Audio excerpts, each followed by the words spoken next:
শোনো, ও আরে তোমার কি কোনো লজ্জা নেই? একজন মানুষকে এভাবে উলঙ্গ অবস্থায় দেখছো? লজ্জা তো তোমার হওয়া উচিত। এভাবে খোলা জায়গায় কেউ মলত্যাগ করে, আর আমার বাড়িতে কোনো ওয়াশরুম তৈরি হয়নি, তাই আমার বাধ্যতামূলক করতে হয়। আচ্ছা ঠিক আছে, এসব স্যার আমার একটু উপকার করতে হবে। কেমন উপকার? একটি বিশাল দানব রোজ আমার নদীর জল পান করে। সে যদি এভাবেই জল খেতে থাকে তবে নদী শুকিয়ে যাবে আর আমি মারা যাব। তুমি এমন কিছু করো যাতে নদীর জল না খায়।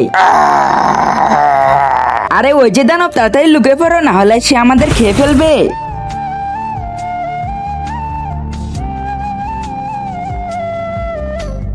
দানব জল খাচ্ছে, লোকটা কিছু করছে না কেন?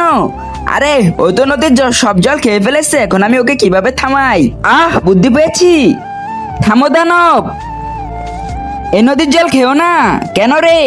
তার আগে তুমি যদি চাও তোমার মা জান্নাতে যাক, তাহলে ভিডিওতে লাইক করে চ্যানেলটি সাবস্ক্রাইব করে দিবে। আর যদি তুমি চাও তোমার মা জাহান্নামে যাক, তাহলে কিছু করা লাগবে না। আর কমেন্ট বক্সে আই লাভ ইউ মা লিখে যাও। কারণ এই নদীর জল খুব নোংরা। আমরা গ্রামের সব মানুষ মলত্যাগ করার পর এই নদীতে পাছা দুই।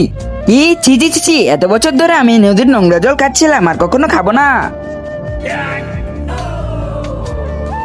ধন্যবাদ আমাকে সাহায্য করার জন্য, কিন্তু গ্রামের সবাইকে সত্যি নদীতে পাছা দোয়? হ্যাঁ সবাই দোয়, এখন আমিও দুধে যাচ্ছি। আরে আরে কি করছিস? থাম, আমার নদী নোংরা করিস না। আরে সর।